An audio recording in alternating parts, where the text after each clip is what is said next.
BCAA's Traffic Safety Foundation recently celebrated its 10th anniversary.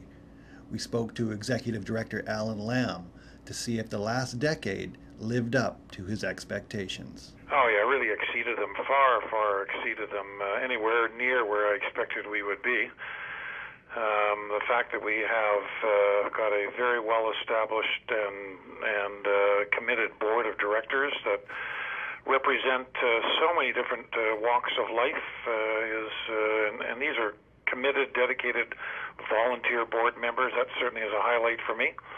And the other big one for me is the demonstrated, I'm going to underline demonstrated support that we are receiving from BCAA for this work. We have they just don't say that it's important. They actually demonstrate through their actions that this is important for BCAA to be so involved in road safety. That has certainly exceeded my expectation.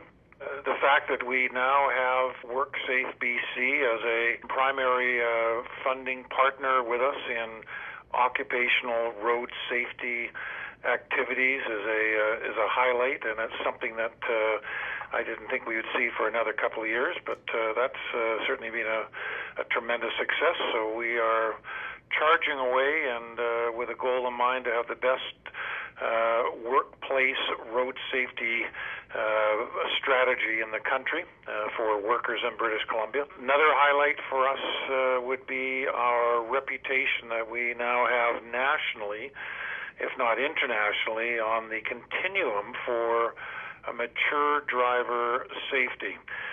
So whether it be our volunteer peer-to-peer workshop model through dementia and driving, which we're becoming quite expert at, right through to alternative forms of transportation. So we've got a very robust program for seniors, and we're very proud of that.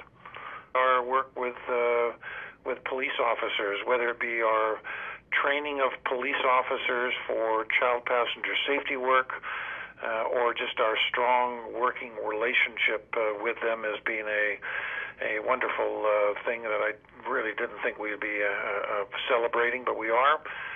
And I guess finally, the way that we've been able to personalize so many of our programs, whether it be through our matching fund for child passenger safety seats, where we give $1 and we get donation for $1, and we'll go out and buy safety seats for needy families, has been a real highlight in my career. And also the Alexa Midler story, making sure that people understand that when they drive impaired, it's not just about a number or somebody being injured and killed. It actually tears families apart, and the Midler family in Delta is a good example of that, with their 4-year-old daughter who was killed by an impaired driver in May of 2008. So the whole personalization of this topic has just been something that has come much faster than I expected it would come in 10 short years.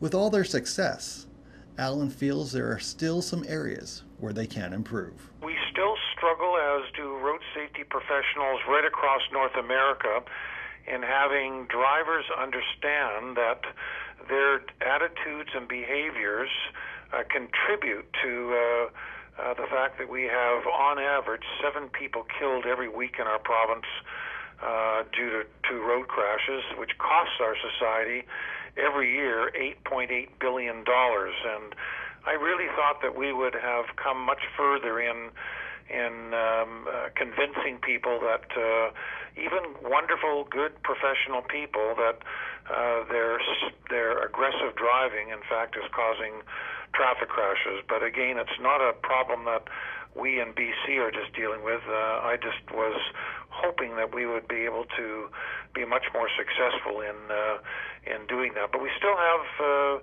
2/3 of all drivers thinking they're far superior drivers than anybody else, and should be able to drive as they wish. And so we have a long way to go on that.